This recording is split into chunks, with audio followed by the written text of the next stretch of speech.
It started in high school. If this had happened a few years later, it probably wouldn't have mattered much. But when you're a teenager, you don't look into the future and can't foresee the possible consequences of your actions. Sue Ellen and I got along with each other for a little over a year, and even started talking about marriage when we graduated from college. Looking back, I realized it was probably stupid of us. I mean, we still had to graduate from high school, and only God knew what would happen or could happen before we even graduated from college, and we didn't even finish high school. 2 weeks before prom, Sue Ellen broke up with me. She said that she needed to go somewhere with her parents. These things did happen, and I accepted it and found something to do. Later that evening, I went to Harry's malt shack. I was sitting there when Bill Newbert came in, saw me, and came over to join me. He ordered a hamburger, fries, and a strawberry milkshake, and then said, "I didn't know you and Sue Ellen had broken up. What happened? Why do you think we broke up?" "I just saw her and Harry Short hugging in the parking lot." "When was it?" "About 10 minutes ago." I must have surprised him when I jumped up and hurried away. It took me less than 4 minutes to get to Rialto, and sure enough, Sue Ellen and Harry were parked in the back of the lot and making out. They were in the clinch and didn't even notice me when I approached. I watched for about a minute and then knocked on the window. They pulled away and both pairs of eyes widened when they saw me. I looked at Sue Ellen and said, "Goodbye." I don't know if she heard me through the glass window, but I emphasized it by waving goodbye to her. I left the car and went home. The next day was Saturday, and I went to work part-time at Boyson's supermarket. When I got home, my mom told me that Sue Ellen had called several times trying to reach me. "You should probably call her." "Don't think. We broke up last night, and I really don't think we have anything to say to each other." I went to my room and worked on a paper that was due on Wednesday. I was typing this when the phone rang and my mom called. "This is for you, Rob." I went into the kitchen, took my mom's phone, and said, "Hello?" "Can I come to your place?" asked Sue Ellen. "Not necessary. There is nothing to talk about. I said everything I needed to say when I waved goodbye to you last night. You lied to me when you interrupted our date, and from what I understand, you cheated on me with Harry. Nothing you can say will change anything. Goodbye," and I hung up. Sunday was another work day for me, but I only worked 4 hours. If you were under 18, you could only work part-time and were limited to 20 hours a week, and as scheduled, I worked 8 on Saturday and 4 on Sunday, Tuesday, and Thursday. I was actually 18, but I never told them when my birthday was because then they would have scheduled more hours for me, and I didn't want that. This would pretty much mean that my life would be nothing but school and work, and I wasn't even close to ready for that. Working part-time gave me enough money to put gas in my car and some spending money. Sue Ellen was waiting for me at the front door when I arrived at school on Monday. I walked past her, but she stood in front of me and said, "We need to talk, Robbie." I couldn't make a scene in front of everyone, so I said, "At lunch," and gently pushed her out of the way. She was already sitting at the table and waiting for me when I came to the school cafeteria during lunch. I sat down on the chair opposite her, and before she could say a word, I said, "You interrupted our date because you said you needed to go somewhere with Mom and Dad. Unless they were in the trunk of Harry's car, that means you lied to me. What you did with Harry when I knocked on the window was a deception that's already clear to me. So what should we talk about?" "It didn't mean anything, Robbie." "Of course it meant something." "No, that's not true. I was just trying to satisfy my curiosity." "Your curiosity? You know you're the only guy I've ever kissed. I just wonder what a different guy would be like." "As far as I know, I'm the only guy you've ever made love to. Is this the next curiosity you're going to satisfy?" "Of course not. How can you even think that about me?" "Considering that I caught you doing what I saw, it's pretty easy for me to think of something like that. You broke up with me and lied to Sue Ellen about it. You should have been honest with me. If you had done that, I would have been able to get a date with another girl, but the way you did it ended our relationship." "It doesn't have to be this way, Robbie." "Maybe Sue Ellen. Goodbye, Sue Ellen." I got up from the table and walked away from her. I suppose there are people who might say I was a bit of a jerk for taking that position, considering I was just a guy. But then they might not have grown up in a home with a single mother because of a father who cheated on her and then left town when he learned that he was ordered to pay large alimony payments at home. It may not have been consistent with our legal system, but in my opinion, fraud was a criminal offense. What I have just described marked the beginning of an event that was to have far-reaching consequences. The breakup with Sue Ellen left me without a date to prom. The only girls I knew well enough to ask were already being discussed, so I had to either go to the bachelor party or skip it. The more I thought about it, the more I was sure I wouldn't like the dear feeling, so I decided not to go. It was Tuesday. I had just gotten home from work and was sitting at the kitchen table studying when the doorbell rang and my mom called and said someone wanted to see me. I walked out into the living room and found Paul and French sitting there talking to my mother. Mom stood up and said that she would leave the room to give us some privacy. I've known Paulin since third grade, and at one time, before I met Sue Ellen, I had a little crush on Paulie. "What brings you here tonight?" I asked. "I heard that you and Sue Ellen broke up. This is true." "I'm afraid so." "What are you going to do about prom?" "Will not go." "Why do you ask?" "Because I want to go, but I don't want to go alone." "Why? Did something happen to Bert?" "You could say so. I caught him kissing Bev Ebeg at Nancy Wilder's birthday party and broke up with him. Can I interest you in being with me at my prom?"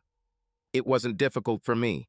I wanted to go, but not because I didn't have a date, so of course I said, "I'd like to invite you to prom." We discussed the details, and then I walked her to the door. She surprised me when she hugged me and kissed me. "You won't regret it, Rob. I promise you, you won't regret it." It was open to interpretation. The part is that I have no regrets. In high school, rumors traveled fast, and when I walked up to the car the next day after school, I found Bert Ellsworth leaning on my left front fender. "What nonsense am I hearing about you taking Pauline to the prom?" "Yes, I'm driving." "No, you don't, bastard. Pauline is my girlfriend, and you're not going anywhere with her." "She says differently. She said she broke up with you." "I don't care what she said. She's mine until I say she's not mine." "No problem. Let her call me and tell me this, but until then she is my date to the ball." "There was a fight between us." "It's not over yet, bastard." He turned and walked away. I got into the car and drove to work. At the prom, I had a great time with Paulina. I had to share it with the dancing, but I also danced with some other girls. The only sore point was that Sue Ellen was there with Bobby Holbrook and gave me and Paulin dirty looks all night, but we ignored her. We attended 2 after-prom parties. There was alcohol present at both parties, and although I had 1 beer at each, that was my limit. I had no intention of crashing, but Paulin was in a party mood and walked over to the punch bowl several times, which contained alcoholic punch. When we left the second party and I pulled away from the side of the road, Paulina said, "I don't want to do this in the back seat." "What?" I said, "I don't want to do this in your back seat. Do you have a place we can go?" Suddenly, it dawned on me. She wanted to make love, but not in the car. I had a place we could go. My mother spent the weekends with my Aunt Ruth. Aunt Ruth fell and broke her wrist, and Mom was going to help her. She was 18 like me, so I took her home. As we undressed in my bedroom, Paulina said, "I told you that you wouldn't regret taking me to prom," and she was right. I wasn't sorry at all. I needed to get her home by 6 a.m. on Saturday, but I had arranged to have the weekend off from work, so I picked her up at noon, and we spent the next 10 hours in my bedroom. I took her home at 11 and then picked her up again at 10 on Sunday and spent the next 6 hours in my room. Well, yes, it wasn't just sex. We stopped to eat and take a shower or two, but overall it was a normal weekend. At 6, when Mom got home from Aunt Ruth's, we were dressed and eating chicken noodle soup and grilled cheese sandwiches in the kitchen. After that weekend, Paulie and I became a couple. We lasted until halfway through our sophomore year of college, and then Paulie told me she wanted to date other guys. She wanted to continue seeing me, but didn't want us to be exclusive. I told her I was really sorry, but it wouldn't work for me. I wished her luck, and we parted. Until the end of my second year, I dated a few and focused on my studies. Junior year is when my life started getting interesting again. The course was manufacturing management, and halfway through the class, the teacher divided the class into groups of 4 and assigned each group a project. We were told that the project would be worth half the grade we received for the course. My group consisted of 3 guys and 1 girl. The girl was Katie Winters, and she was a knockout. She was the girl you would never take home to meet your mom and dad. I've seen her on campus since freshman year, and she was always on the arm of some athlete. I even took a few classes with her, so I knew her enough to nod hello whenever we passed each other in the hallways or while walking around campus. In my opinion, the other 2 guys were dumb.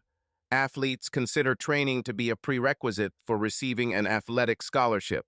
I knew from past experience that they were only interested in getting a grade that would allow them to stay on the team. All they were really interested in was using college sports as a stepping stone to the pros. We had our first meeting together at the library, and when it was over and we were on our way, Katie asked if she could buy me a cup of coffee. As soon as we sat down in the dining room, Katie asked me what I hoped to get out of the class. Is it just a box you have to check to get 3 more credit hours towards your degree? The course you're on, will you agree for a passing grade? Not at all. When I start sending out resumes, I want them to contain the highest GPA I can get. As for the course itself, I expect that what I learn will be useful in real-life situations. Then you understand that in order to get a good grade, you and I will have to do everything right. Chad and Spence don't pay attention to their lessons. All they want is the minimum to get at least a C, to maintain their athletic fitness. If we get a good grade and I want an A, that means we have to do their part as well as ours. I sat there, listened to her, and agreed with her on everything. What I had a hard time grasping was her seemingly low opinion of athletes when I only saw her with them. When she fell silent, I told her that I completely agreed with her, and then we divided the tasks between Chad and Spence. This meant that we would spend more time together until classes ended. Classes were held on Tuesday and Friday, and after each class, the group met in the library and discussed the project. As expected, Chad and Spence did no more than we expected. Since Tuesday was a work day for me, I sat in the meeting just long enough to discuss what I had done and then hurried off to work. Katie and I usually met once a week to discuss business and work on a project. The meetings were of a business nature, and nothing was discussed other than the project. We submitted the project on time and received an A for it. The day we got our score sheet back, Katie asked me to meet her for coffee. We sat down, and as I took my first sip, Katie said, "I want to thank you for helping me get a good grade." "No thanks. It was in my best interest to do this." She looked at me for a few seconds and then hit me. "Why have you never been offended by me? Why haven't you ever asked me out on a date?" This took me by surprise, and I didn't know what to say. When I didn't answer right away, she said, "This can't be because you have a girlfriend, because you don't have one. At least not the one that has ever been seen with you." Finally, I pulled myself together enough to say, "No one has seen me with a girl because I don't have one, but I have seen you with other guys." "So what? There is no ring on my finger. I am not married, not engaged, and have no plans to be in a relationship." "Maybe not, but all the guys I've seen you with are athletes." Realizing that they were the type you prefer, and I'm not that type of guy, I just didn't waste my time.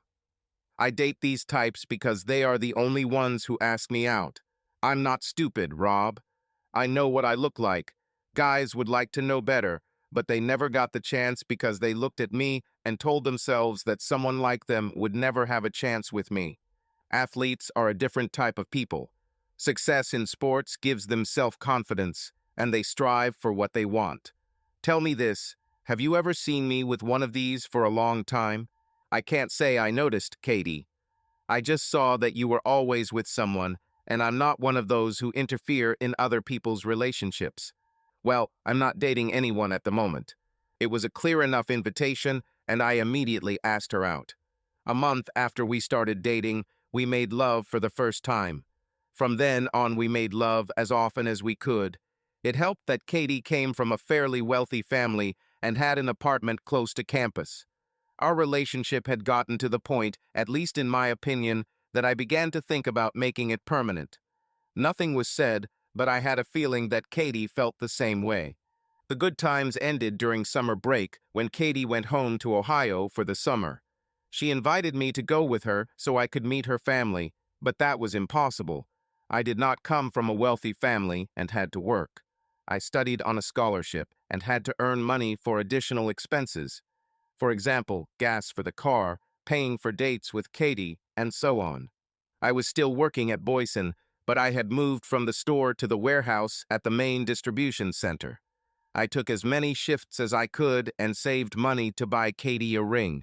I was planning to propose as soon as she returned at the end of August. A week before she returned, and after I was convinced that the ring could be returned if she said no, I bought the ring. Katie called me to let me know when her flight was arriving so I could meet her. I planned to get down on one knee and propose as soon as I saw her, but I chickened out. I had a picture in my head of me on my knees in the airport, surrounded by people, and Katie saying no. I did the right thing by not proposing at the airport, because when I did propose, she said no. I met her at the airport where she kissed me, and then I took her to her apartment. Already in the car, she said that she was hormonally hungry and planned a long night. Luckily for me, the next day was Sunday, and I didn't have to work because Katie didn't even give me the energy to get out of bed in the morning. We got up around 11 and went to breakfast. When we returned to her apartment, I decided to propose. I got down on one knee, showed the ring, and asked if she would marry me. I know I had a big smile on my face when I did this, but it quickly disappeared when Katie said, "That's so sweet of you, Rob, and I'm touched that you think that way of me, but I'm afraid I have to say no." Talk about a bucket of cold water poured over your head. Slowly rising to my feet, I muttered, "At least the ring can be returned." I turned and headed towards the door. "Where are you going?" "Home." "No, come back here, Robert." I turned to her and said, "For what?" "There is nothing more for me here. I thought we had something. Thought we were more than just a college couple who broke up after graduation. Sorry, but I need more." And I turned and left her apartment. I felt bad, and it was noticeable. I had been home for no more than 5 minutes when my mother asked what happened. I proposed to Katie, and she refused. Did she say why? I didn't wait to find out. Besides, it doesn't matter. I am one of the few who understands that no means no. She could have had good reasons. Good for her, maybe, but not for me. Sorry, I need to go up to my room and promise. I lay down on the bed, stared at the ceiling, and replayed in my head everything that happened between me and Katie. I tried to find something that would show that Katie didn't feel the same way about me as I felt about her, but I couldn't find anything. Perhaps it's true. Love is blind. Classes started the next day, and luckily, at least for the first semester, I didn't have any classes with Katie. All my classes were in the morning, and I chose them so I could work a full evening shift in a warehouse. This meant I wouldn't have lunch in the student union, and if I stuck to my schedule and got off campus straight after class, I could avoid Katie. I'm sure almost everyone has heard the saying, "Man plans, but the gods laugh." When my last class ended, I hurried to the parking lot and saw Katie sitting in my car. I forgot that I gave her a set of keys so she could use the car while I was at work. I sat down and said, "What are you doing here?" "You ran away before I could explain myself, and I didn't want to talk about it on the phone." "You probably wouldn't have picked up the phone. This seemed like the best way to reach you."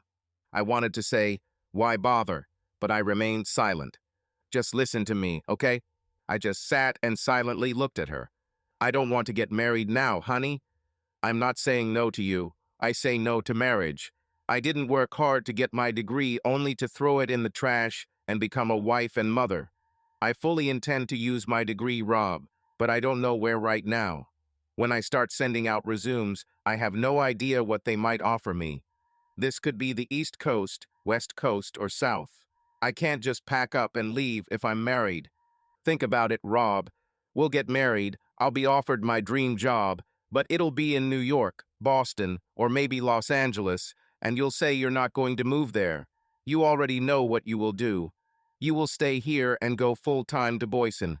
Maybe I'll find a job in this area, maybe I won't. Then there's the fact that I know you too well, honey.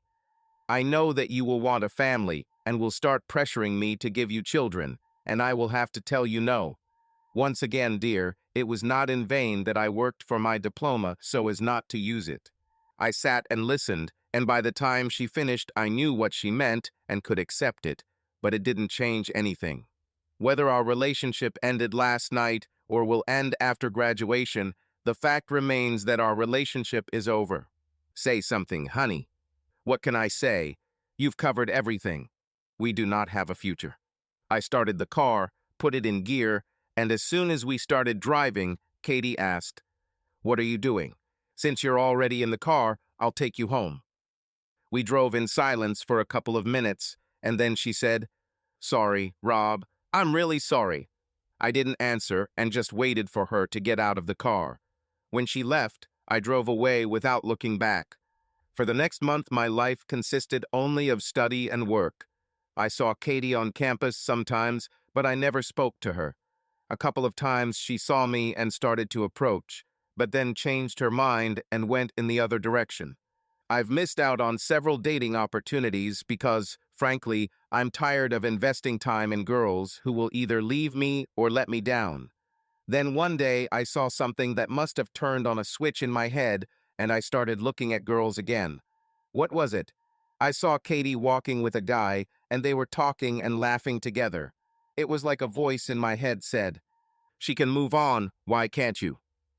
Before the end of the semester, I went on a few dates and had sex a couple of times. At the beginning of the last semester, my management decision analysis course was divided into groups for the next project. The group included me, another guy, and 3 girls. I met 2 of them last semester, but although I saw the third on campus, I didn't know her. Her name was Nancy, but she preferred to be called Nan. The group met twice a week after class in the library, and after the third meeting, Nan and I started going to the village in cafe for coffee. For some reason, Hank, the other guy, never joined us, or maybe didn't want to. One evening, Cindy and Cora didn't show up, so Nan and I were left alone at the village inn. We were talking about some stupid so-called reality show when suddenly Nan said, "Both Cora and Cindy say you're a great guy. When will I get my chance?" I was drinking coffee when she said this and almost choked. I put the cup down and said, "Sorry. It's simple. I want to go on a date with you, and I don't want to wait for you to ask, so I'm telling you directly." She was a cute girl, and I hadn't been on a date in a while, so I said, "When and where?"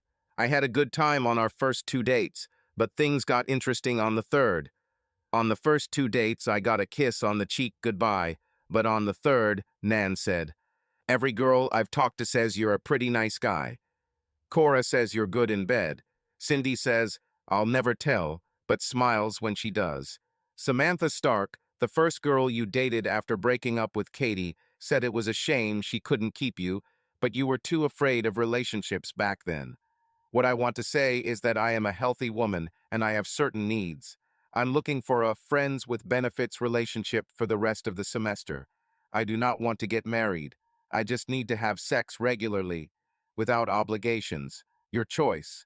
If you agree, let's do it. If not, this is our last date." She loved everything. Nan was the perfect woman for me at that stage of my life. I loved her very much, but I didn't love her. We had a lot of fun together, and she always got the best out of me when we dated. It's almost a shame that graduation day has arrived. We spent our last night together the day we graduated, and then she left for Atlanta, and I never heard from her again. At Boyson, they were preparing me to take the place of my boss when he retires. He was expected to leave a year after I graduated, and I would have a year to work with him before taking his place. But everything went wrong. I came to work one Wednesday morning to find him dead on the floor of his office. He had a massive heart attack. Suddenly, I found myself up to my neck in a job for which I was only half prepared. I worked 10 to 12 hours a day, 6, and sometimes 7 days a week. All I could do was eat, sleep, and work. It took a little over 6 months for me to reduce my work hours to 50 hours a week. I started going out and meeting people and met a few women with whom I got along well. One of these women was Nadia Spellman.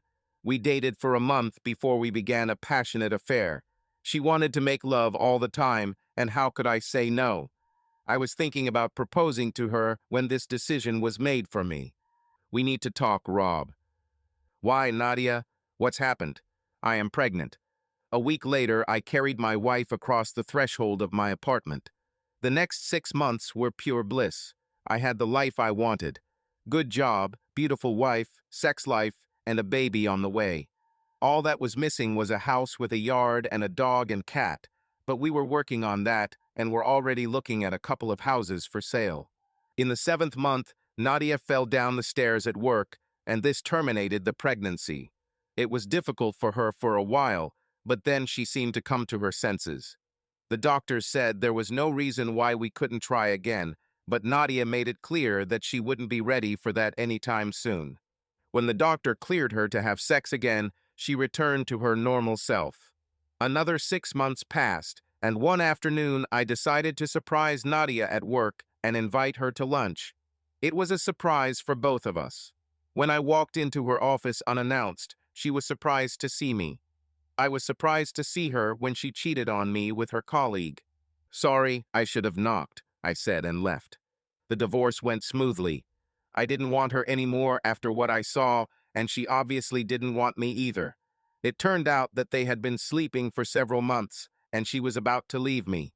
I never asked the questions that most men ask, like, why? And what did I do wrong? Because I didn't care. The salaries were comparable, so there was no alimony. There were no assets other than savings, which were divided, and we each kept our cars. After the divorce, I quickly decided that I probably wasn't the one who got her pregnant back then. One day, my boss called me into his office and asked if I would like to accept a promotion and transfer to Dayton. There was nothing holding me back, and I said yes. The first month was spent getting used to the new job and area. When I started exploring the nightlife, interesting things started to happen. It was a Saturday night, and I was told that the Starlight Lounge was a hot spot, so I decided to check it out. I had been there for about an hour, dancing with a few unaccompanied ladies, and was about to hit on a redhead when 4 girls walked in and took a table at the back of the room. I couldn't believe my eyes. One of them was Katie. What were the chances of this happening? The moment I recognized her, she looked at me, and I saw recognition appear on her face. She turned around, said something to the other 3, and now 4 pairs of eyes were looking at me. It would have been polite to stand up and come over and say hello, but the truth was that seeing Katie immediately brought back the pain she had caused me. I decided my evening was ruined and got up to leave. I had almost reached the door when a hand grabbed my arm and a woman's voice said, "Hey, where are you going?" I turned around and saw one of the girls who had come with Katie. "We need to get out of here," I said. "She told us that you'll probably run away as soon as you see her, but we want you to stay." "Why should I do this?" "Because Katie has talked about you so much over the last couple of years that we all feel like we know you and want to get to know you better." Katie was talking about me? I doubt it. This is true. We all heard her complain about letting go of the best thing that ever happened to her. Did she say that? This is nothing like the Katie I knew. Believe me. So how about you stay? It could be fun. I had to admit my curiosity, so I said, "Lead the way, honey." "Darling," she said, leading me to their table. "She didn't tell us you had a silver tongue." They brought a chair from another table and found a seat for me. They had to be confident in the girl they sent for me. Her name was Jamie, by the way. She introduced me to the others at the table. Meg, Jen, and, of course, Katie were there. I shook hands with the first 2, but only nodded to Katie. They placed me between Jamie and Meg and right across from Katie. Katie smiled at me and said, "You look good, Rob. Healthy lifestyle." Jamie then said, "We come here often, but I don't remember seeing you before." "This is my first time. I just moved here 2 months ago." Then they wanted to know why I moved, and I explained. As I spoke, I noticed Jamie looking at the dance floor and drumming her fingers on the table to the beat of the music, so I took her hand and asked, "Do we want to try the dance floor?" She smiled at me and repeated my phrase, "Lead the way, darling." We stayed on the dance floor for 2 numbers, and in between them, Jamie said, "I know all the girls at the table very well, and I know that Meg will try to get you. Katie will want it too, but I think she'll be waiting to see what you do." "Why is that?" "She'll want to see some sign that you're still interested. She won't risk being rejected." "Why doesn't Jen do this? She has a fiancé, but you never know. She may just want to replace it." The band started the next number, and it was a slow waltz, so Jamie was able to continue. "The reason I mentioned this is because, knowing what everyone else will probably do, I want to be first. If you're half the person Kathy described you as, I want to get to know you better." I have no idea what she said, but believe me, I'm unremarkable and I know it. "Should you let me find out for myself?" She was right, so I said, "All I need is a phone number and the best time to call. I'll make sure you get it before we leave." The number ended, and the lead singer announced that it was time to take a 15-minute break.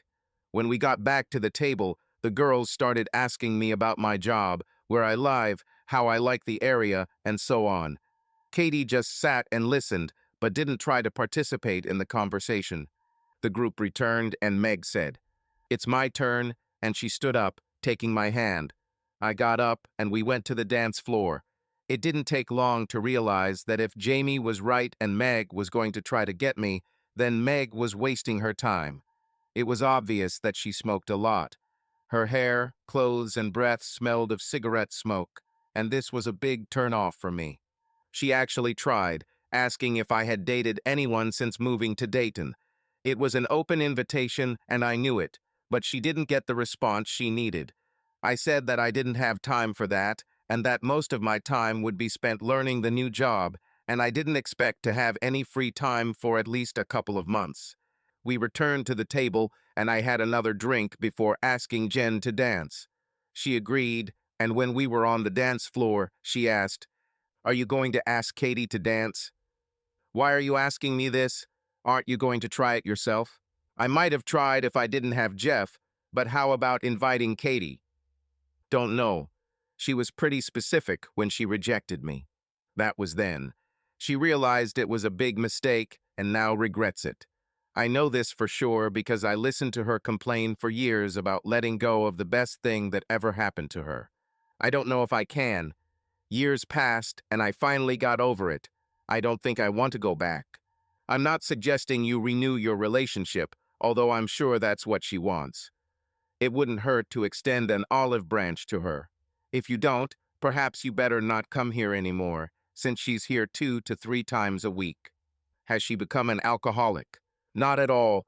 We work nearby, and many of us come here to relax. This gives us a chance to let off steam and criticize management. When I brought Jen back to the table, I wondered if I really wanted to open old wounds.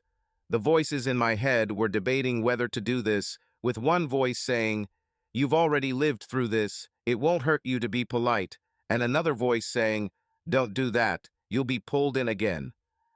I haven't decided what to do with Katie yet, but it turns out it doesn't matter. As soon as Jen sat down, Katie stood up and said, "The next dance is mine." I couldn't say, "No, thank you," without seeming like a jerk in front of the other girls, and I didn't want that to happen. Not if I wanted Jamie to go on a date. When we were on the dance floor, Katie said, "I didn't wait for you to invite me because you weren't going to, were you?" There was a debate in my head about whether I should.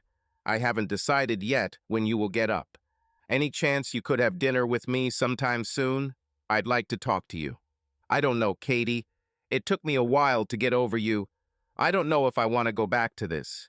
I'm not asking for a date. Just 2 old friends having dinner together and talking. I'll think about it, but don't get your hopes up. I don't see how anything good can come out of this, but I can see the possibility of pain and suffering for me. The song ended and we returned to the table. I danced 2 more times with each of the girls, including Katie, and later that evening when I came out of the restroom, I saw Katie waiting for me. I have a feeling you weren't going to ask, so I decided that if it had to happen, it should be on me. She gave me a piece of paper and I looked at it, seeing the phone number. I was half a step away from just throwing it on the floor and walking away from her, but then I thought there was no need to be a jerk, so I put the paper in my pocket and said, "Let's see. No promises, we'll see." I had one more drink and danced with Jamie one last time and then called it quits. As I stood up to leave, Jamie gave me a piece of paper and said, "Call me." I wasn't looking in Katie's direction, so I don't know how she reacted, but I saw Jen and Meg. Jen smiled and Meg looked unhappy, so I added, "When will be the best time?" "Tomorrow around noon. I usually sleep after nights like this." "Then see you tomorrow," I said and left. As I pulled out of the parking lot, I wondered how Katie took this exchange between Jamie and me. I hope it was like a kick in the teeth for her. Maybe she now knows how I felt when she rejected me as a student. The next day at 12:15, I called Jamie and asked her to dinner, and she said yes and gave directions to her house. When I picked her up, I told her that since I was new in town, she would have to choose a place for dinner. She gave me directions, and we headed to the Alphonse restaurant. On the way, I asked her how everything went after I left. She laughed and said, "It was like at a party when someone added shit to the punch." Meg was angry. She actually thought we should play rock, paper, scissors to decide who would go on a date with you first. Katie was angry in a "how could you do this to me" way. Jen didn't say anything. She just laughed at us. To be honest, of all 4 women at the table, only 2 had a real chance. Who?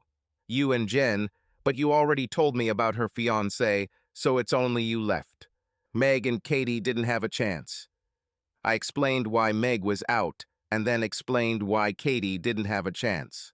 She's already hurt me once, and you know the old saying, "Once burned, twice afraid." I'm not going to let this happen again. She chose her career over me, and I don't want to go through that again. Speaking of career and given her statements and desire for success, I would have thought that she was already in management and not going into a bar to drink and complain about the boss. She's in leadership, and no one doubts that she will become vice president next year. The management we are complaining about is senior management, the idiots who run the company. I changed the subject. All in all, it was a pleasant evening, and when it was over, I invited her back, and she happily accepted. I picked her up on Tuesday, and we went to dinner and a movie. After the movie, we stopped at a bar near her house and had a couple of cocktails. We talked, got to know each other better, and around 10 we decided to call it a night, since the next day was a working day for both of us. While I was driving her home, she asked, "Are you sure that Katie has no chance of being with you again?" "Considering how much she hurt me the first time, I don't see how this could happen." "Why do you ask?"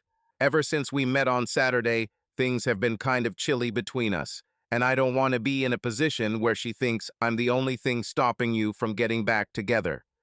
I can handle her attitude if I make sure I don't interfere with it. She asked me to go out to dinner with her one day to talk, and I think I should do that and let her know that what we once had is dead and gone." By that time, we were already at her house, and I received a kiss on the cheek as I walked her to the door and heard, "I liked it, Bob. Call me so we can do this again."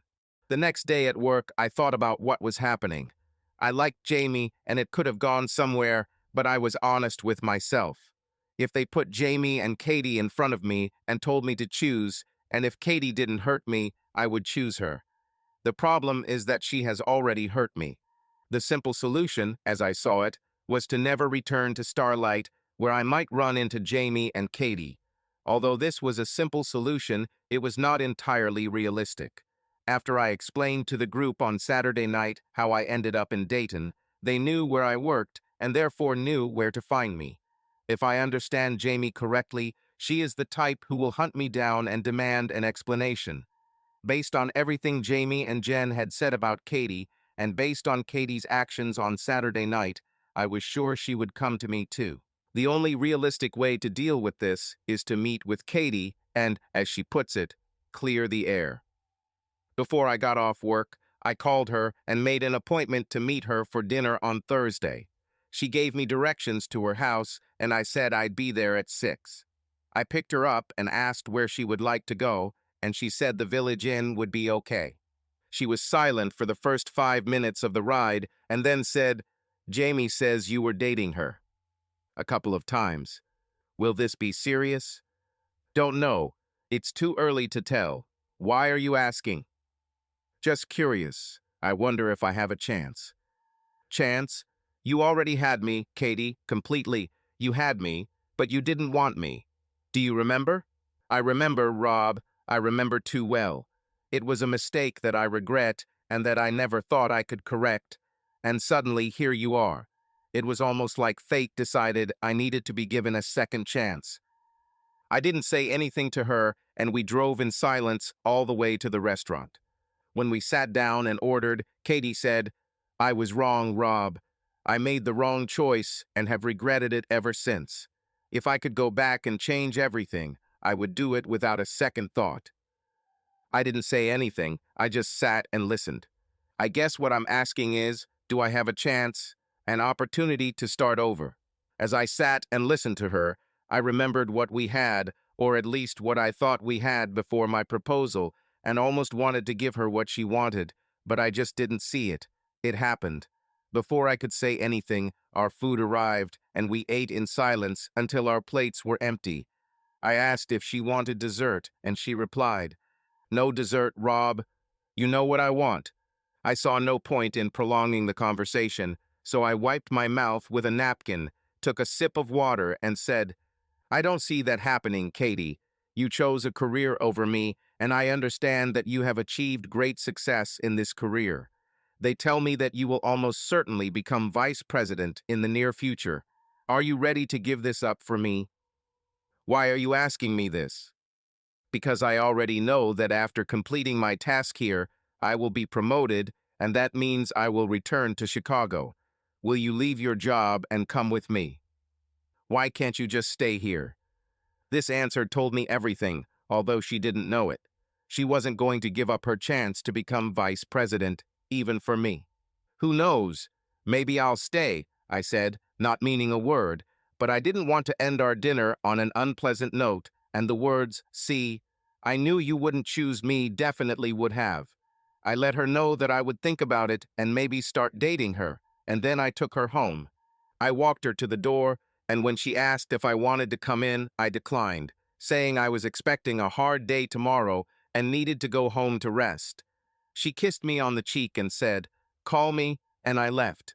The next day, just before the end of work, I received a call from Jamie asking me to meet her for drinks after work. She named the place and was already there when I arrived. I joined her in the booth, ordered from the waitress, and as soon as she left, Jamie said, "Katie was in a great mood today. She told us she had dinner with you last night. Are you going to return everything?" "No. She invited me to dinner so we could talk, and she really tried to get us back together. I didn't tell her yes or no because I couldn't bring myself to be an ass and just say sorry, but no, she'll understand when I don't call." She didn't say anything to this, but smiled. We sat, talked, had a couple more drinks, and then agreed to meet the next evening, which was a Saturday. Over the next 2 weeks, Jamie and I dated.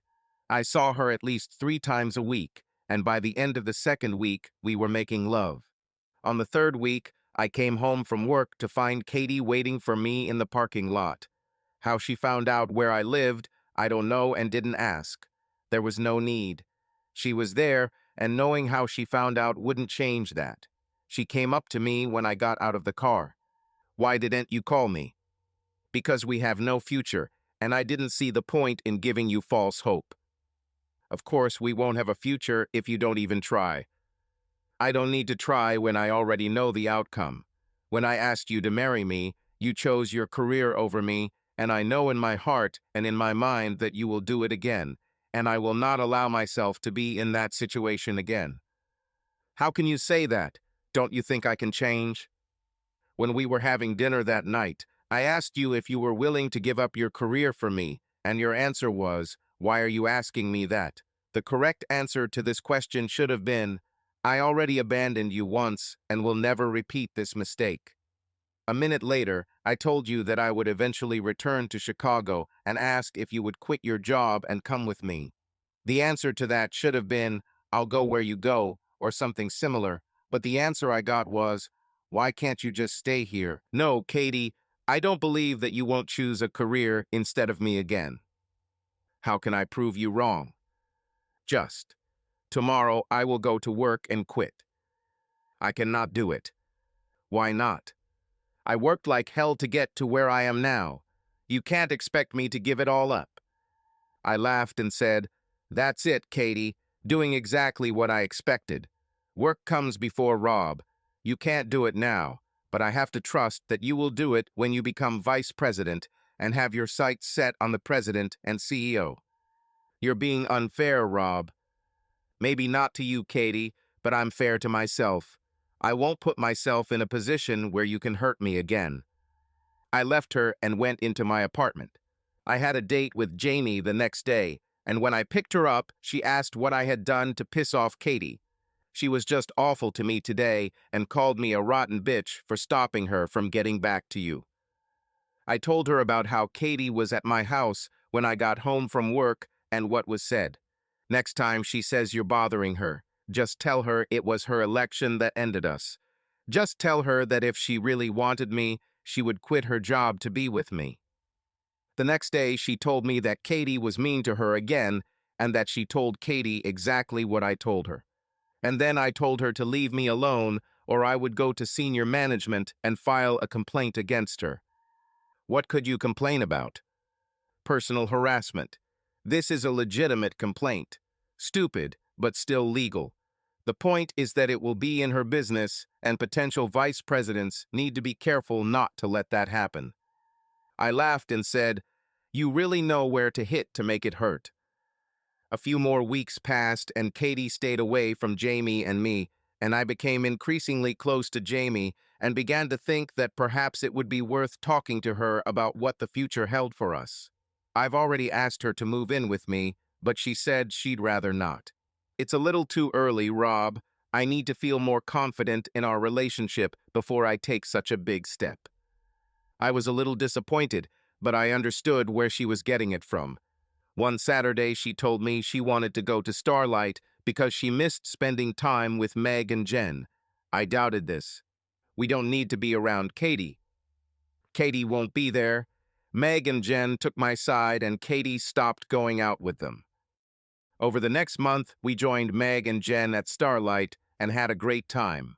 I took turns dancing with the girls, and Meg danced with probably half the guys who came to our table and asked her, and Meg sometimes left with someone. I was wondering why, even though Jen was supposed to be busy, her boyfriend never came with her to Starlight. I asked Jamie about it, and she said she had only heard about it, but had never seen it. Since it's none of my business, I just left it.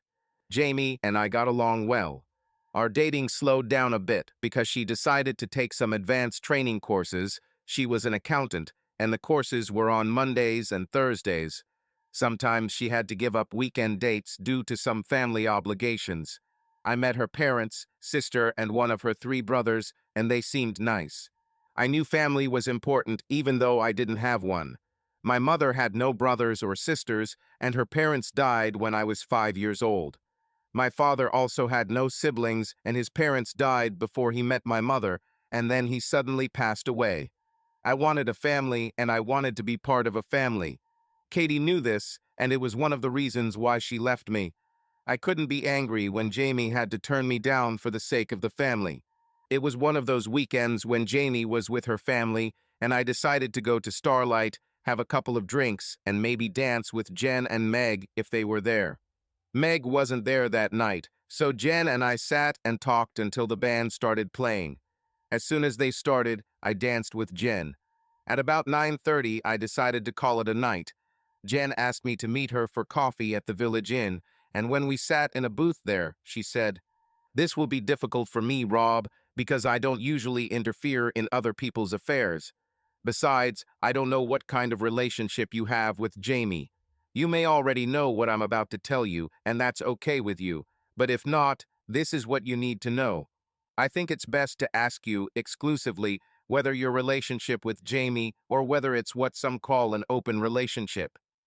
As I sat and listened to her, I tried to figure out where this conversation was going, but I was pretty sure I wouldn't like the answer. I knew what an open relationship was, so I said, "We don't have an open relationship. What's this all about, Jen? Jamie is seeing someone else a couple of times a week, and I'm pretty sure she's with him now." "How did you know that?" "Our office isn't that big, and I can hear some of her conversations with Bert, including one where they discussed what they were going to do this weekend." "I take it this Bert guy works in your office?" "Yes, it works. What I find interesting is that he and Jamie had a relationship that for some reason went south. I remember him calling her stinky bitch and said that she was worthless and that he didn't want to deal with her anymore. That was over a year ago, and now he's talking to her again and going on dates with her. It's almost like he didn't want her until someone else did. After she and Bert broke up, she dated people, but never got into a relationship that was as sustainable as she was with you. Or should I say were instead of is. I don't know, but I'm a little curious. I thought Jamie was your friend, so I don't know why you're telling me this." "She's my friend, but there's one thing I absolutely despise, and that's cheating. My hatred for cheating is stronger than any friendship I've ever had, and I think you should know.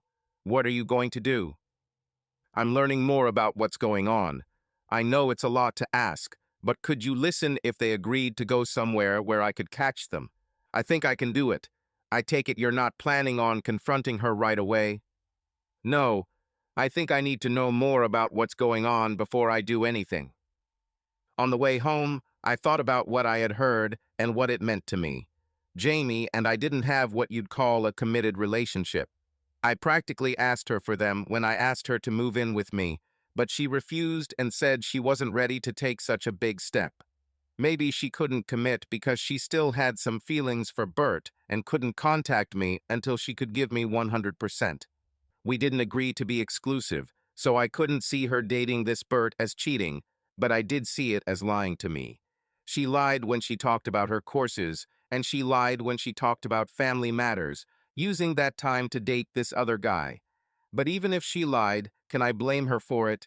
Maybe she thought that telling me the truth would make me leave her, and she didn't want that. Maybe she just wanted to make sure that her feelings for this other guy weren't so strong that it would stop her from contacting me. By the time I got home, the only thing I was sure of was that thinking about all these maybes wouldn't accomplish anything. I needed to know what was what, and that meant staying calm and learning as much as I could. On Sunday afternoon, I received a call from Jamie saying she was available and asking, would I like to meet her? I said I didn't want to go anywhere, but if she wanted to come to my place, I'd cook us dinner. She said she would come, and 20 minutes later, she knocked on my door. I let her in, gave her a glass of white wine, and told her to sit at the kitchen table while I prepared dinner. A couple of minutes after she sat down, I casually asked, "How was the visit with the family?" "It was fine, but to be honest, I would rather be here with you. If it gives you anything, I'd rather you were here too." After dinner, we sat at the table, drank wine, and talked about different things.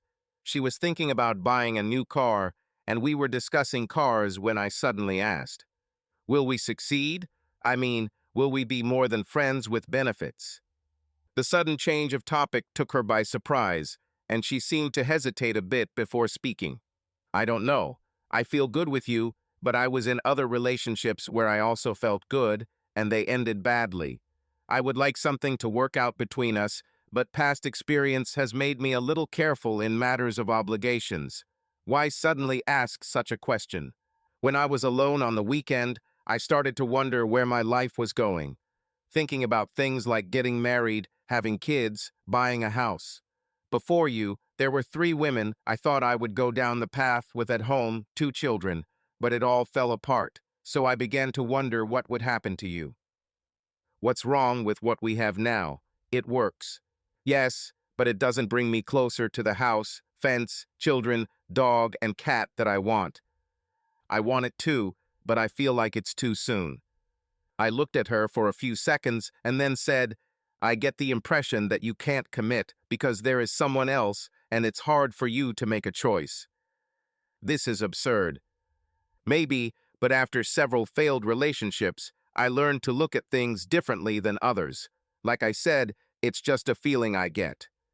Well, your feeling ruined the mood with which I came. I think I'd better leave.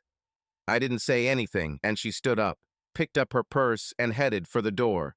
She grabbed the doorknob and turned to me, seemingly about to say something, but she didn't. She turned, opened the door, and left. At work at 11:30, my secretary said that they were calling me on the first line.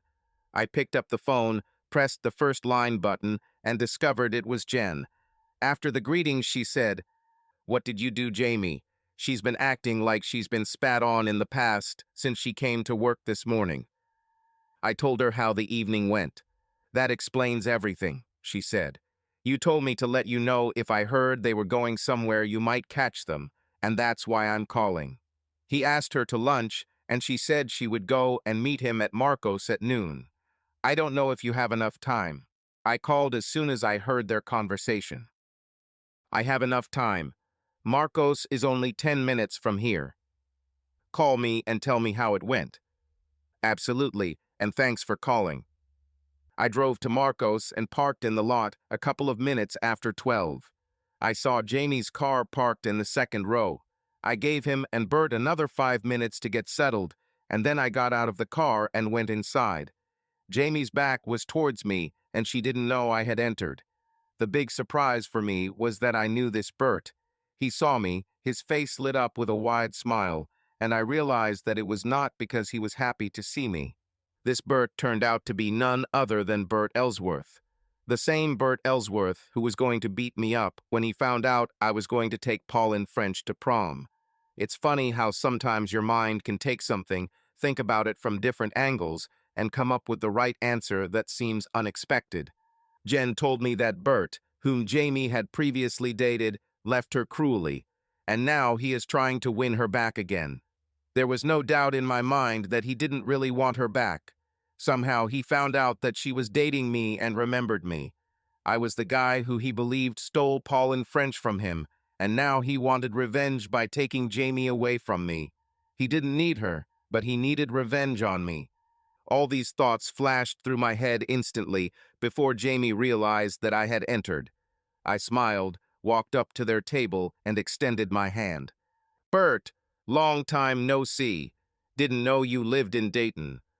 Then, as if I hadn't noticed her when I first walked through the door, "Jamie, hi guys, sorry to interrupt your lunch. It was good to see you, Bert." And I walked away from their table and sat down at a table in the back of the room, so that my back was to them. I ordered lunch, ate it, and when I got up to leave, Bert and Jamie were gone. I went back to work, and surprisingly, I got a lot done. Of course, I wondered if Jamie would call me this evening when I got home from work. If she called, she wouldn't catch me unless she called very late, because I wasn't planning on coming home until very late. I went to Riley's sports bar and spent most of the evening there, returning home only at 11:15 and falling asleep by 11:30. The next day at work, I received another call from Jen. "I'm dying of curiosity. Jamie was in a terrible mood this morning. What happened yesterday?" I told her how it went, and she said, "You haven't talked to her at all." Not a word. I pretended to be surprised to see her, apologized for interrupting their lunch, and left. I have no idea what happened next because I sat with my back to them. I then told her that I knew Bert, about our past, and my theory about why Bert was trying to get her back. I bet if I leave her, in a week or two, he will leave her too. What if you leave her? It sounds like something you might not want to do. I don't know what I'm going to do. I only know that I won't do anything until I talk to her.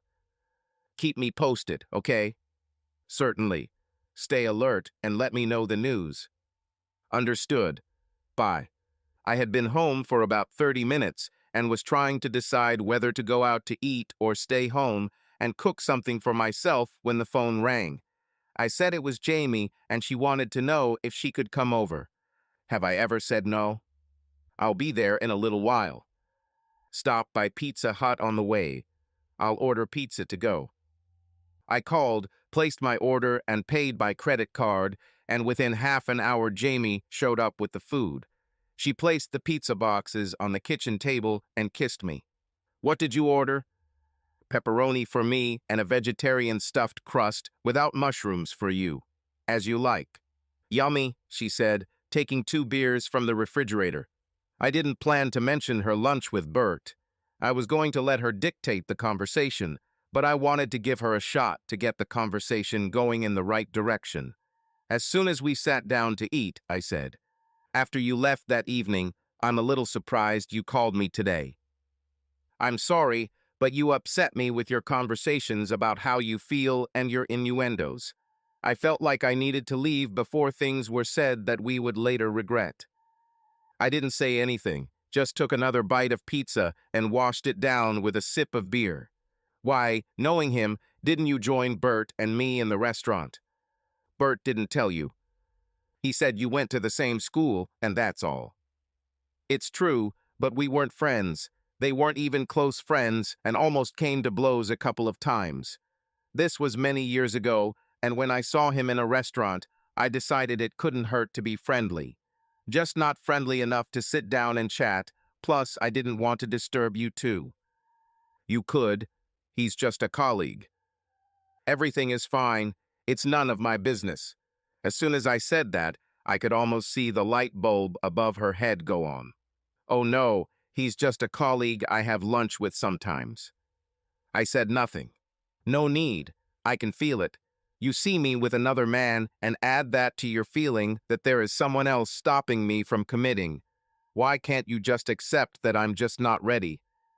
How about we change the subject before things go wrong again? I don't want to change the subject. We need to discuss this and figure it out. Fine. If that's what you want, so be it. My feeling that there is someone else is not just a feeling. I know for a fact that you and Ellsworth have something going on. A little birdie told me about your past relationship and how it ended. Now he's here again, and you meet on the evenings when you supposedly have classes and on the weekends when you're supposed to be with your family. You haven't made a commitment, so I can't complain about you seeing someone else, but I can be angry that you lie to me about what you do when you're with him. It doesn't matter that I don't like that bastard. You are free to do what you want, and if a relationship with me is not part of that something, then you need to honestly tell me not to waste my time on you anymore. Don't lead me by the nose with this, I'm just not ready bullshit. Just tell me straight out that you can't commit because you also have feelings for someone else. She just looked at me with an unintelligible expression on her face and then said, I don't need this. She stood up, grabbed her purse, and headed towards the door. I didn't say anything. I just stood up and cleared the dirty plates from the table. I was putting them in the dishwasher when I heard the door open and close. The next day at work, I received another call from Jen. I don't know what you did, but whatever it was, it made Jamie very angry. She's been just awful since she came in this morning. She even snapped at Bert when he asked her if they were going to lunch. I told Jen how the evening had gone, and she asked, Is this the end for you too? As far as I'm concerned, yes. Then, if you are right in what you think about Bertha, he will soon leave her. I don't know if I want to be here when it happens. Do you want to cheer yourself up? If you want to go to Starlight after work, I'll let you buy me a drink. I didn't have anything better to do, so I said I'd meet her there. She was already in the booth when I arrived. After ordering, I asked her, What will your fiancé say when he finds out that you meet men at a bar after work? To hell with him if he can't take a joke. The real reason I was hoping you would accept my offer to meet here was to tell you about what happened in the office today. I couldn't tell this over the phone because they might overhear me. Basically, what happened was Jamie called you every name except Jesus' friend, and Katie heard her and smiled and asked Jamie if that meant she was done with you. Jamie snapped, "You want this idiot? Take him away." Katie walked around smiling all day. "I just wanted to warn you. I don't think Katie has given up on you yet." It doesn't matter whether she gave up on me or not, because I already gave up on her. We had another drink. I thanked her for the information and went home. Friday came and I decided I needed to go out and have some fun. Starlight wasn't an option because I didn't want to run into Jamie or anyone else who goes there. I heard good things about the Alhambra Lounge and decided to give it a try. There was quite a large crowd there, but there were still empty tables, booths, and bar stools. I didn't see a table or booth just for myself, so I sat at the bar. I sat there for about 20 minutes when Katie, Meg, and two girls I didn't know came in and took one of the empty booths. I sat at the end of the bar and doubted that Katie would notice me, but even if she did, so what? She knew my position towards her, so I doubted that she would do anything even if she saw me. It just goes to show how stupid you can be sometimes. Katie sat down on a chair overlooking the bar, noticed me almost immediately, and immediately rose from her chair and walked towards me. She came up to me and said, "Admit it, Rob, we are meant for each other. Why else would fate have arranged for us to end up in the same place so soon after you left Jamie?" First of all, I didn't leave Jamie. She decided she didn't want to play with me anymore. Secondly, I don't believe in fate. If we were meant for each other, you would have chosen me over your career, but you didn't. I still don't understand why I can't have both. I never said you couldn't have it both ways. The problem, and I admit it's my problem, is that when it comes to choosing between me and your career, I'll come second, and I won't stand for that. My woman should always put me first, and you either can't or won't do that. Your friends are looking at you like you're going to ruin their evening, so you better get back to them. Damn it, Rob, why can't you work with me on this? You have a job here. Stay here. You don't have to go back to Chicago. I can't stay here and get what I want. I need a promotion that will take me back to Chicago. I need the raise that comes with this raise so I can afford what I want. I want a family, Katie. I want a house, and I want sons and daughters. Are you going to give up your career to be a mother? You know it's not. Face it, Katie, no matter how much you say you want to be together, and no matter how much I want the same, it will never happen. I put a $5 on the bartender's bar, climbed off my stool, and left the establishment. This meeting ruined my evening, and I went home. My mood also ruined my weekend, and it took a ton of work on my desk on Monday to get me out of it. Before lunch, I received a call from Jen. "You were right," she said. "As soon as Bert found out that you and Jamie broke up, he left her, and she was in a terrible mood this morning. Besides, something must have happened to Katie over the weekend that made her unbearable too. I don't know if I can continue working here. I can't handle all this drama. Maybe I should take you with me when I go back to Chicago. I'm sure you can find a good job there. Judging by what's going on here now, I might actually take advantage of your offer." Hold on, darling. With me and Ellsworth gone, things should calm down. God, I hope so. Stay in touch, okay? Certainly. Bye. I decided to change my habits. I was looking for activities that would keep me occupied and away from places where I might run into Katie and Jamie. I found a good sports bar and started going there after work a couple times a week. One evening I was there, and one of the guys I had become friends with asked me if I could bowl. I said I could, and he asked if I would like to join the mixed league on Wednesday nights. He said he needed one more person on the team and was having trouble finding someone. I didn't have any plans for Wednesday, so I said I'd give it a try. I warned him that I was not a regular player and bowling was just something I did on dates in school. I didn't even have my own ball or shoes. He told me not to worry, it's just a fun league. There are a couple of teams that take the game seriously, but most of us are here for fun. I came on Wednesday and met the rest of the team. It was Ron's wife, Mira, and Hal and his wife, Carla. I rented shoes, found a suitable ball, and we started playing.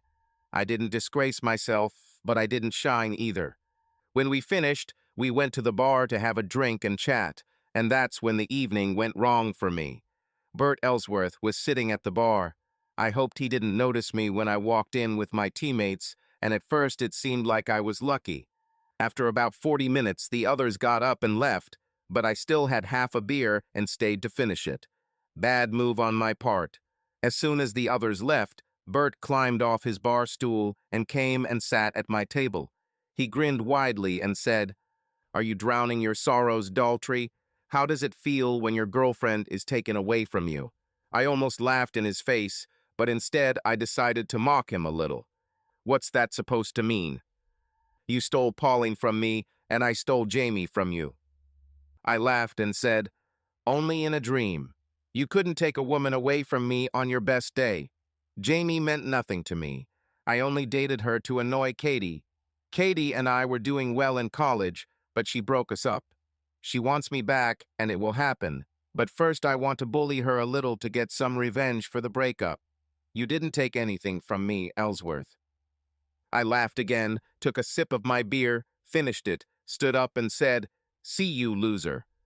Another 2 weeks passed. I went to Riley's sports bar a couple times a week and bowled on Wednesdays. Luckily, I never ran into Ellsworth again at the bowling alley bar. I spent my weekends visiting various nightclubs in search of meetings with the opposite sex. I danced with a lot of ladies, but I didn't get along with anyone. I pretty much decided that I would have fun in Dayton and look for sorority when I returned to Chicago.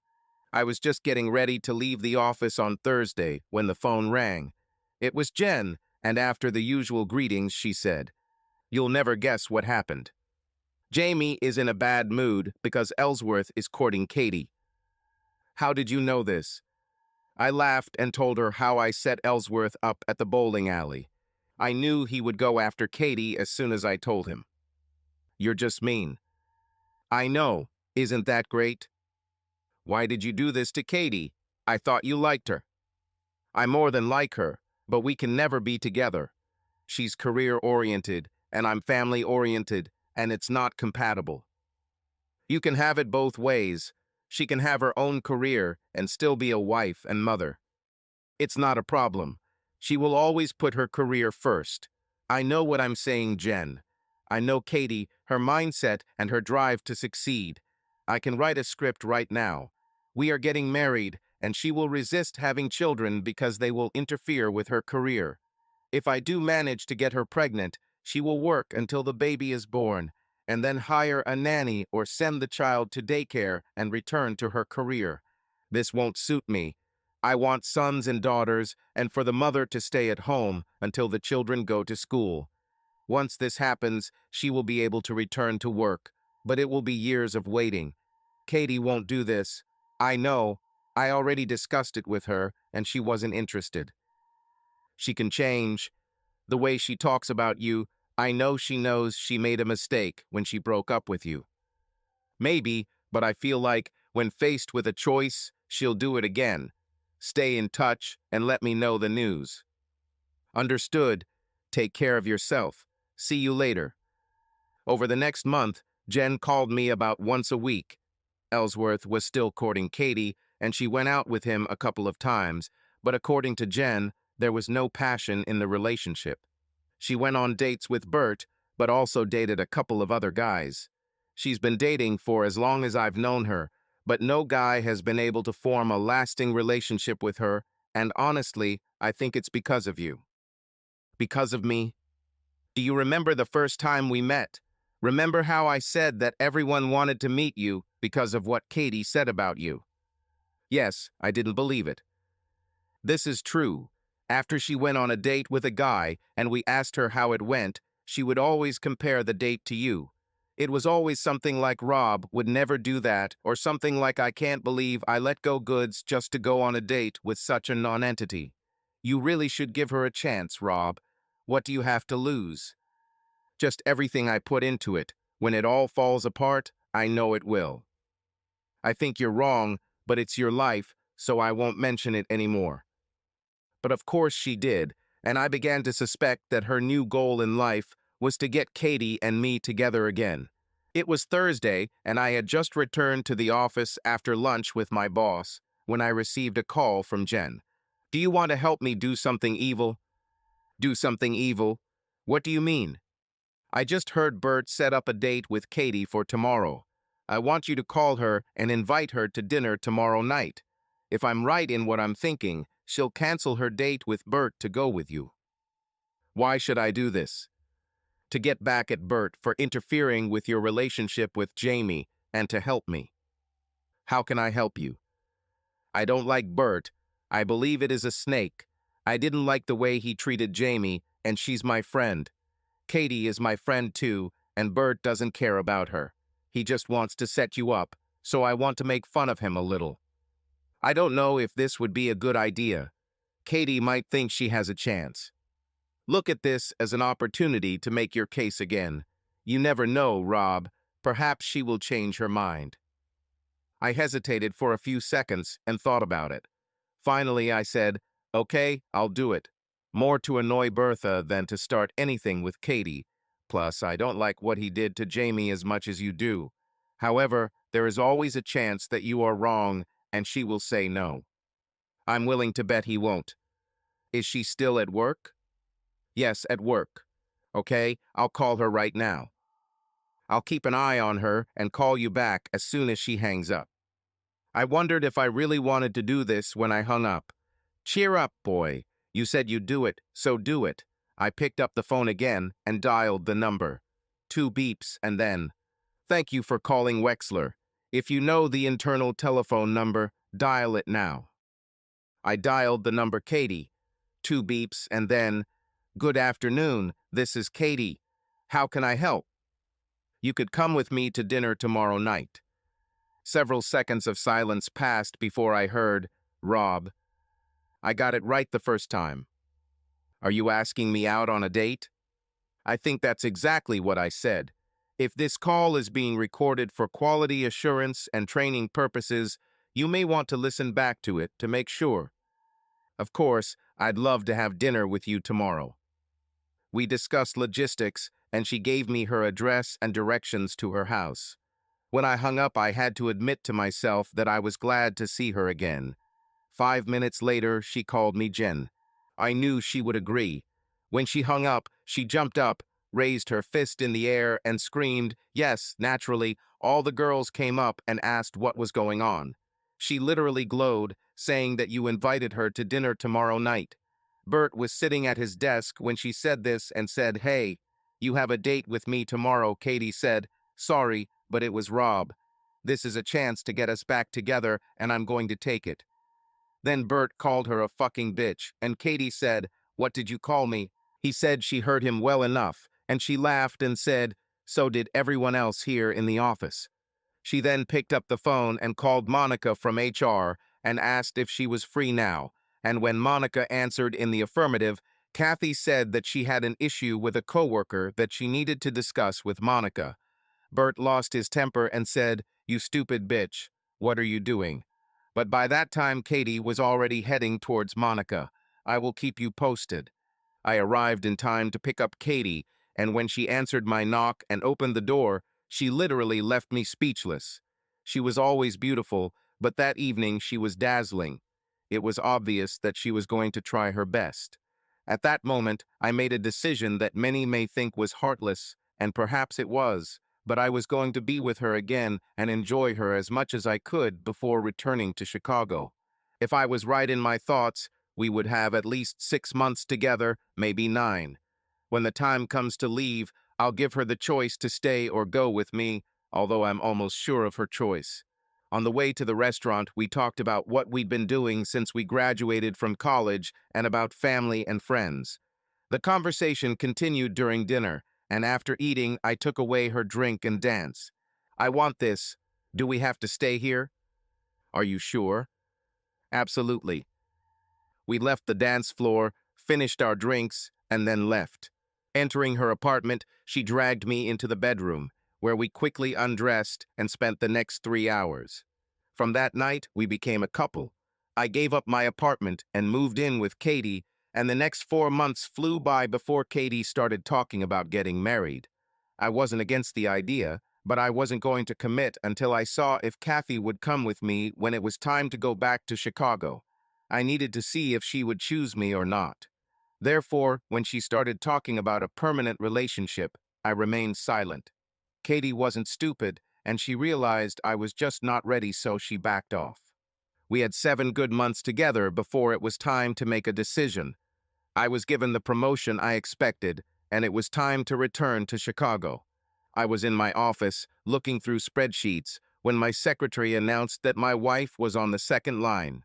I picked up the phone and said, "Hi, dear. What happened?" "I just left the doctor's and decided to call and tell you the news. You will become a dad." "This is wonderful news, dear. When will we know if it's a boy or a girl?" "Until birth. I want it to be a surprise."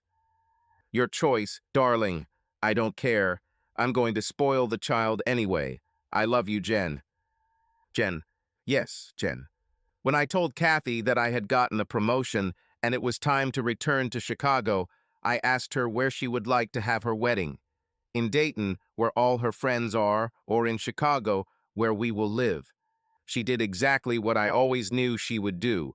She chose her career over me.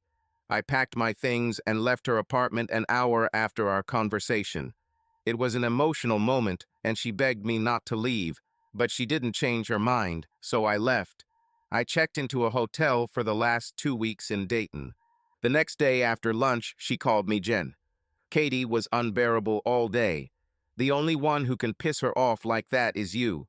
What happened?" I told her what happened, and she said she was sorry it didn't work out. Then she surprised me. "Remember when I said I couldn't handle all the drama at work, and you asked me to move to Chicago with you?" "I remember." "Do you really think I can find a good job there?" "I'm sure of it." "Can you find something for me when you get back there?" "Certainly."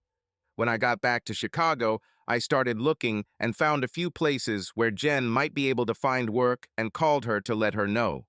A week later, she called me and said that she accepted the offer and was hired in Chicago in 2 weeks and asked me to show her the city when she arrived, and of course I agreed.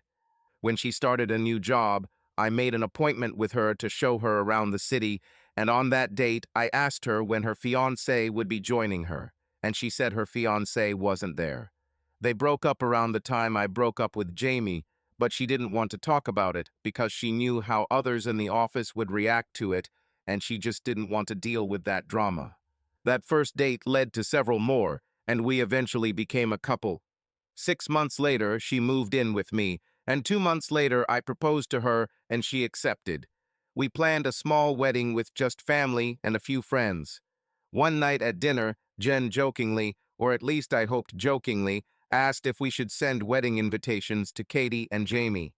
"Hell no, I'm sure Kathy will come, and when the pastor asks if anyone knows why we shouldn't be married, she'll stand up and say something, and I'd rather our wedding not be interrupted." She just laughed and said it made sense. I have no idea how Katie and Jamie took the news when they heard it, but I didn't care. As a final note, Bert was reprimanded for using obscene language in front of women in the office. That letter cost him a promotion, and being Bert, he just had to blame it on Kathy. Unfortunately for him, he did it loudly and profanely in front of half a dozen other employees, and he was fired. Jamie met a guy, and they got married about 6 months after Jen and I did. Katie became vice president, and as far as we know, she's still single. Subscribe to our channel so that your love doesn't cheat on you, and go ahead and listen to the next story, because this story is nothing compared to the next one. If you're under 18, don't even think click to the next one.